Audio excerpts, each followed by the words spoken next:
This tour was filmed last year, but this garden was just too spectacular not to share again. If you missed it, you're in for a treat. Enjoy. Hi, it's Steph, and tonight I'm in Seekonk, Massachusetts at a beautiful private garden designed by landscape designer Andrew Grossman.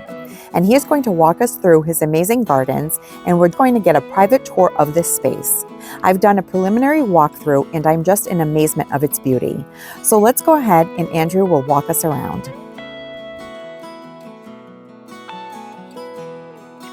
So we're going to start here, Andrew. What part of your garden would you call this? Okay, so I call this my cottage garden, and it has a color scheme that is basically everything but red and orange. So there's some yellow, pinks, purples, white, but it's basically soft colors. It's sort of what I consider to be welcoming colors. It's beautiful. And colors that really kind of flatter the house, which has natural wood shingles as a backdrop. Originally the house was clapboard, but because there was so much work involved with painting, I had it changed to shingles, which I also think is a really nice backdrop for the plantings. It really is. You have lots of rose campion. This one's beautiful. I have the pink, but this one is white. Yeah, so I had planted a bunch of that last year in this garden, and those are just a few that self-seeded. And volunteered in this area. And I really rely a lot on sort of the whimsy of volunteering plants. A lot of, like, for instance, I didn't plant this hollyhock here. It is beautiful. This just grew here. And actually, most years it doesn't make it because groundhogs usually destroy it. Well, look at this year. It's going to have a great year. But this year it looks like it's going to have a great year. And it's so healthy and vigorous. Yep, because this particular type of hollyhock really likes a gravelly, drier soil. Oh, that's great. So it's quite happy. Actually, a couple years ago, one also came up right here, and there was like a pair of them that just self-seeded. So we're going for asymmetry this year. Oh, and your scabiosa, what a beautiful centerpiece here. Yeah, you know what? I have never had any luck with this Bloomis scabiosa in the garden ever. And this year, very early on, I must have planted this almost 2 months ago. I stuffed 6 of them into this pot, and they have just been blooming like crazy. These do well. I'm really surprised. For me, they do well. I've had them growing. They're short-lived perennial, yeah, but the pollinators love them, and they last for me until our first hot frost. Oh, that's great, because in my garden, they never last. They just sort of wither away. Well, so I'm amazed that they do so well in the pot. Hopefully this year they'll do well. And this garden is in bloom, as most of my gardens are really in bloom from, well, this year it was end of February. I had hellebores blooming end of February, and then it was just non-stop until frost. Do you have a lot of spring blooms? Yeah, I have a ton of spring bulbs, daffodils, tulips, fritillaries, and then also some early spring blooming lychnis and things like that. Wonderful. So it really is colorful, really from March on. What is this? That's Ruella. It's called false petunia. Oh, nice. And it makes a blue, again, this self-seeded. I planted some and then it sort of self-seeded along the edges of the garden.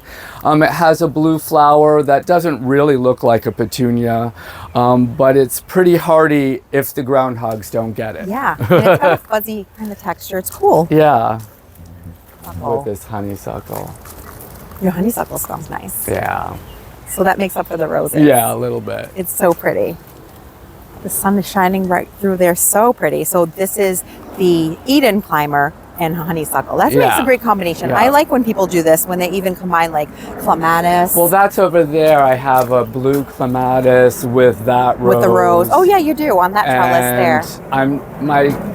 So I really try to do as many combinations as I can. That way something's always in bloom. Yes. Andrew's telling me all about his beautiful tupelo tree. I asked him if he's limbed it up, and he says that it's just growing in this really beautiful shape that's creating like this whimsical kind of canopy. Yeah, it's made a beautiful canopy, and actually when it was smaller years ago, when I would have parties, we would clear Hang out out the under bottom and put blankets down and pillows and make like a secret little hideaway under this tree. That's perfect. But the best time to see it is in the fall when it turns scarlet, and it's just a beautiful scarlet cone. It's really gorgeous. So cool. So cool. And it makes such a beautiful sort of passageway from your cottage style garden over to your next garden. Yeah, although originally, I mean, one thing it has done though is cast a huge amount of shade over here. This used to be full sun when this was smaller. I mean, at some point I'm going to have to limit back a little bit, but I do love it. It's a beautiful tree. It is beautiful. And that is something that as gardeners we always have to contend with, right? As things change, as things grow, the light conditions in certain parts of our garden are going to change as well. That's right. And and things that maybe did well aren't going to do as well, and things that maybe wouldn't have liked it will like it. So you're constantly, adapting and changing. So this is my hot colored garden, although I am playing with it more color-wise, so I sort of am thinking it more now as a jewel-toned garden. So it basically doesn't have pink or white or pale colors, and there's a lot of contrast going on from reds and oranges and yellows. So this is supposed to be a very kind of like energized space. Well, it's gorgeous. This is an annual salvia, right? That's an annual salvia called Roman Red. It's pretty. And it should really get a lot bigger and do that all summer long. Gorgeous. That's another euphorbia. That gets huge. Oh, wow. Right in the back there. Yeah, that is like yellow in the spring. And then is that a Monarda right there? A bee No, balm? that is, that's a new helianthus. Oh. I'm blanking on the name. I literally. Oh, I know which one it is. It's the yellow and red. Red heart. Yes. Or gold heart or something. Yes. I saw it at Sylvan last year for the first time. I just bought that. So pretty. And you have some Nemesia here and some Astioporum. Yes. So cool. That's a pretty color. And your geum is still going. The geum is still going. Mine just finished up. But down the road, I'll take out some of the early spring stuff like the calendulas, and I'll just put in something else. Yes. Do you like to grow from seed? Yeah, I do. And since I have a small greenhouse now, I've grown a lot of stuff from seed, and it's really fun. It's some are more successful than others. That's a fuchsia. Yeah.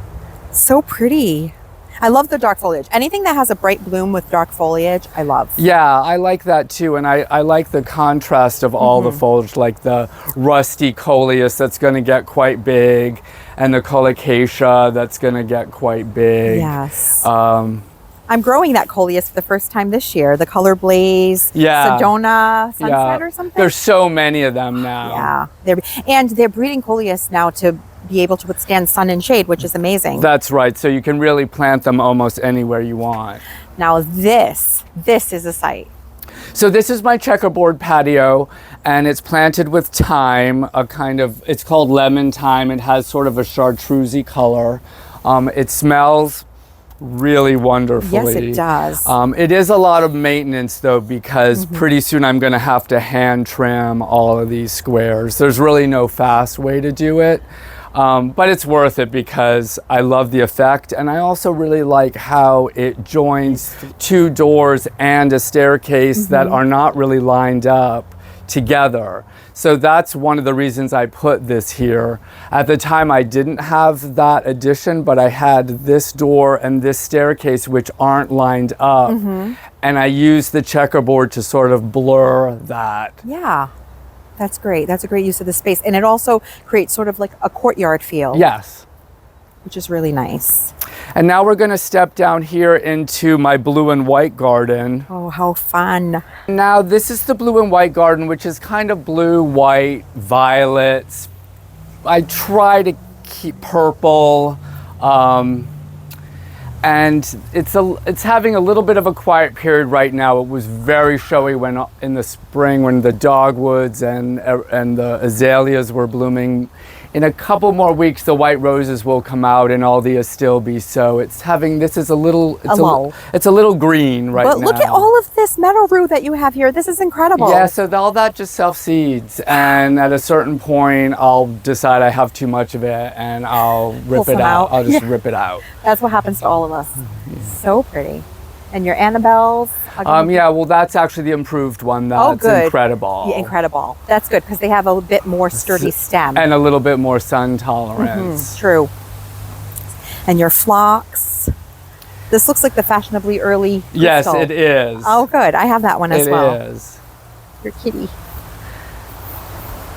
And then this gets covered with roses, and there's clematis on here. This year I'm actually trying this white, you can't really see it, but this white thunbergia to see if it will climb up into things. I'm always trying to, like, you know, plant 3 things as opposed to just one to get the space to, like, really work hard. There's a funny story with these urns. So I actually honestly would never have bought these urns for myself, but I was doing a job at a 7 Stars Bakery on Hope Street. I was doing their garden, and I started chatting with an interior designer who was having coffee there. And then a few weeks later, he called me and said that he was moving back to California, and he had these 2 urns, and if I could move them, I could have them. And that was a job, I bet. Right, it was. It took a lot of guys and some machine, but they really, and I split them up because 2 of them together is just too much here. But I think they're really fun. They are. And your Campanella is going to be glorious. Yeah, there's a ton of it self-seeded through there. Gorgeous. Your hosta. Look at this. We cannot miss this gorgeous pond that you have as well. The sound of the frogs and the water. Yeah, I really enjoy this pond. I mean, it is not an aquarium, so my water features tend to be much more in the European mode, which is, you know, the water's not crystal clear. It isn't necessarily about looking at fish. Right. It's more about the water plants. And these water lilies are grown in pots. So beautiful. But they're really doing well this year. And then the water is just on a recirculated pump. Nice. Your boom chocolata geranium. I love this one because it has this dark foliage. Yeah, the foliage is really beautiful. Really beautiful. Your alliums. Do you have white and purple allium? Yes, I do. Oh, nice. I haven't tried white ones yet. I would like to, though. Yeah, the white. I find the white ones are nice, but really the purple ones make a better show. Yeah, yeah. Gorgeous. This is gorgeous. So pretty. So now why don't we walk up and see all the David Austin roses? Let's do it. Impressed by the size of the poppies here. Yeah, so these poppies, a lot of times on the package, these are those peony poppies, somniferums. And a lot of times it says to plant them outside, to just scatter them. But I find that it's really hard to get good plants out of that. So I actually start them inside in flats, and then I transplant them to peat pots, which I plant in the ground, and I find I get a much more vigorous plant. It's gorgeous. I can't wait until those bloom for you. They're going to be stunning. They're a dark color? Yes, they're like a double, almost black.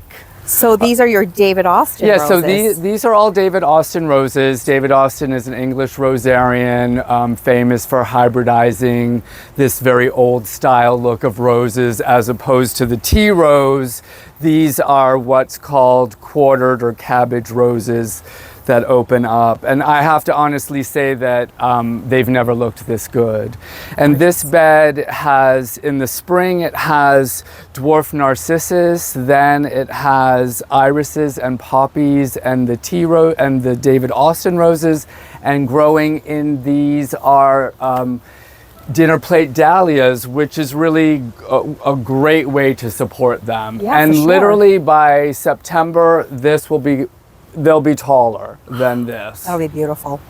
So why don't we go take a look at the swimming pool garden? Yes, let's do that. These are beautiful. I love these obelisks. They make such a wonderful statement walking down this. This is almost like a path with the roses. Yeah, It's I like gorgeous. I like the structure that they provide even early in the season when there's nothing on them. This is definitely the Queen of Sweden. Oh, Yes. smells so good, and they're so nice and upright. Beautiful.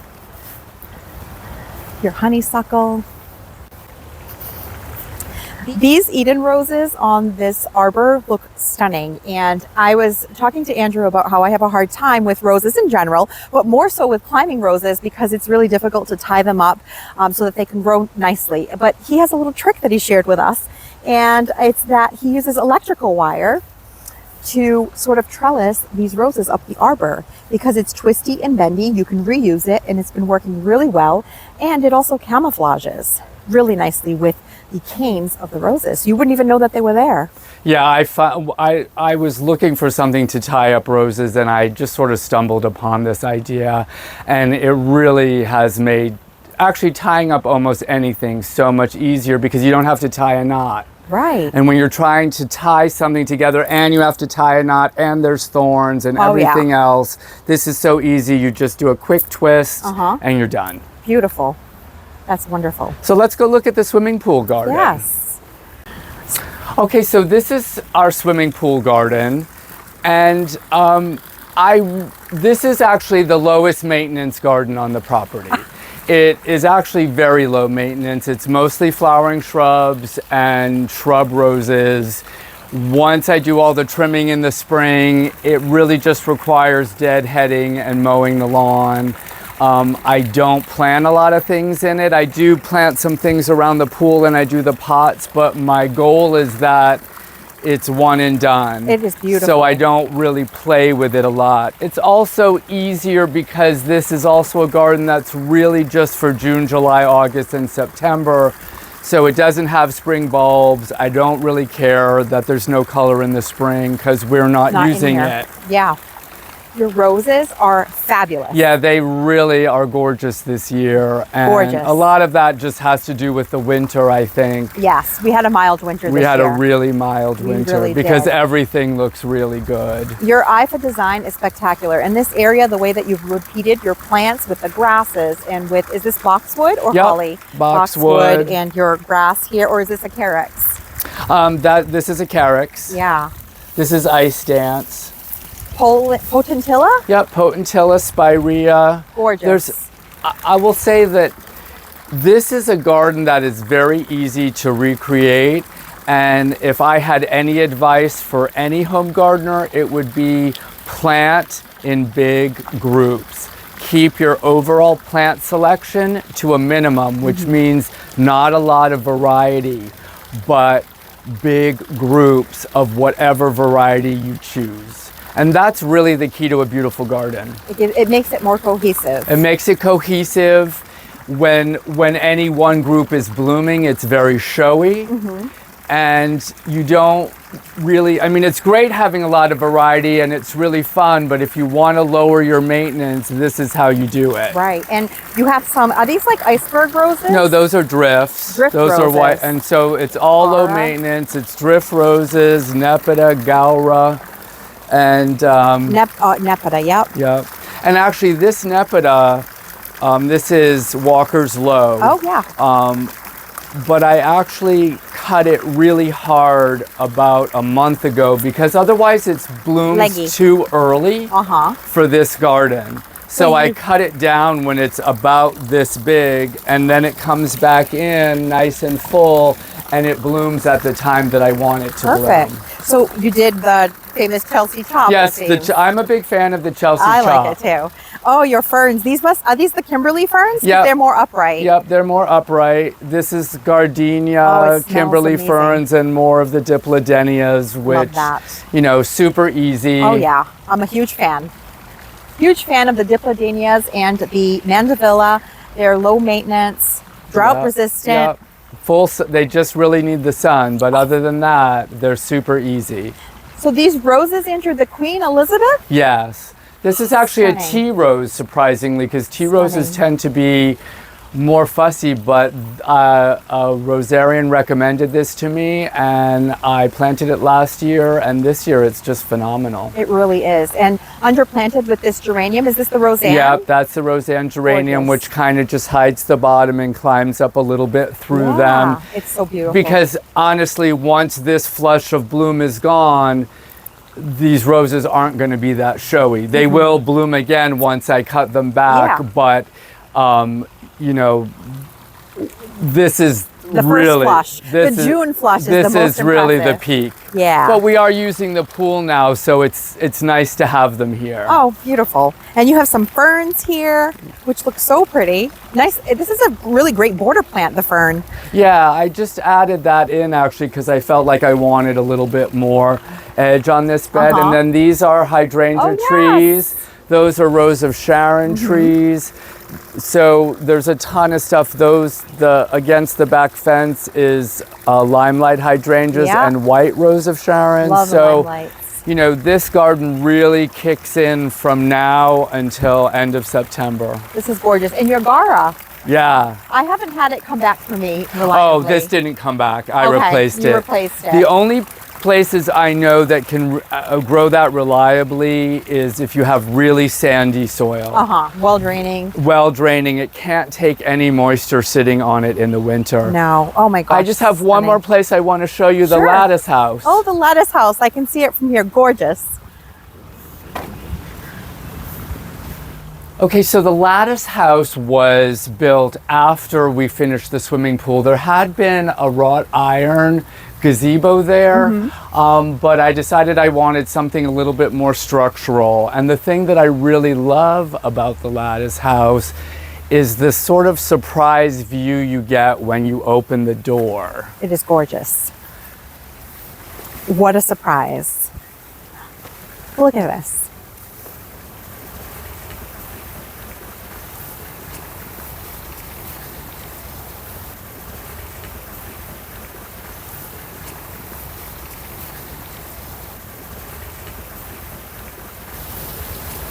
So pretty. Do you sit here often? I don't sit in the garden much. No, I don't think any of us Not gardeners unless, I only sit do enough. when people come. Yeah. When friends come over, I sit in the garden. Otherwise, I almost never do. Right. That is a problem with us gardeners, isn't it? We are just gluttons for work. We see a weed, we pull it here, we pull it there, and before we know it, you know, it's time to go in for the night. But your bamboo has gotten pretty vigorous. Yeah.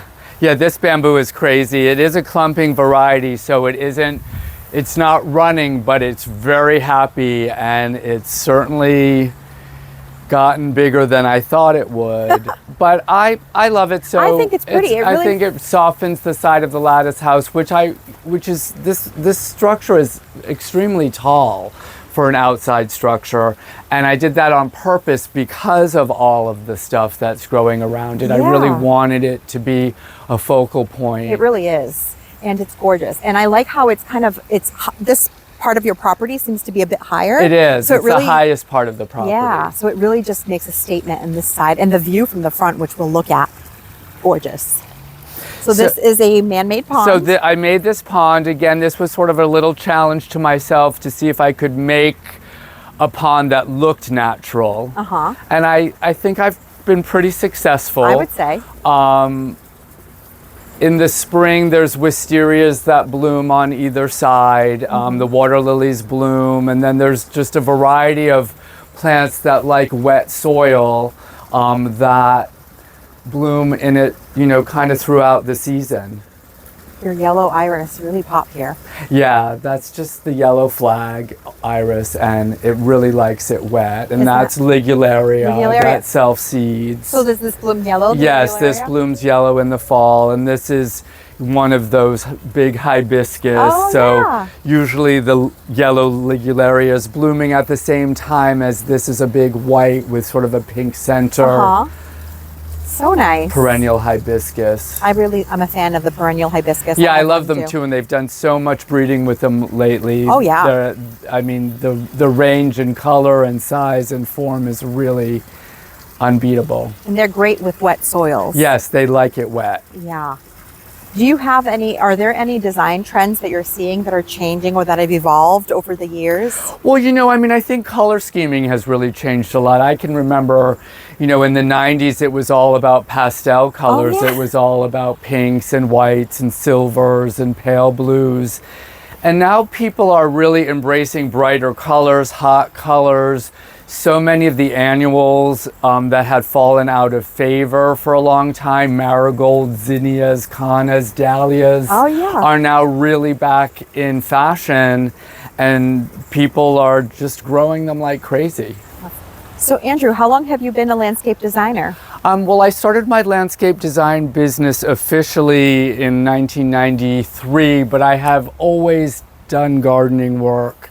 Even when I was a professional dancer, I did gardening work and also worked as a floral designer. So I've kind of always had my hand in it. But when I retired from dancing, I just segued into the design work. Wonderful. And do you open up your garden for tours? Yes, my garden is often open for tours. Often garden clubs will contact me about arranging a tour, private groups, whatever. It's easy to just get in touch with me by going to my website. Which we will list. I will list Andrew's website down in the description of the video as well as in the pinned comment. So Andrew, I want to thank you so much for showing your beautiful garden to us this evening. I've had a wonderful time talking through the garden with you and just looking at all of these beautiful spaces that you've created. Oh, well, thank you so much for coming. It's been wonderful sharing it with you on such a beautiful June night. It really is and gorgeous tonight. Hopefully next I'll be coming to visit you at your garden. Yes, I would love that very much. Okay. So thank you so much everyone for spending your time with us, and I'll catch you in the next one.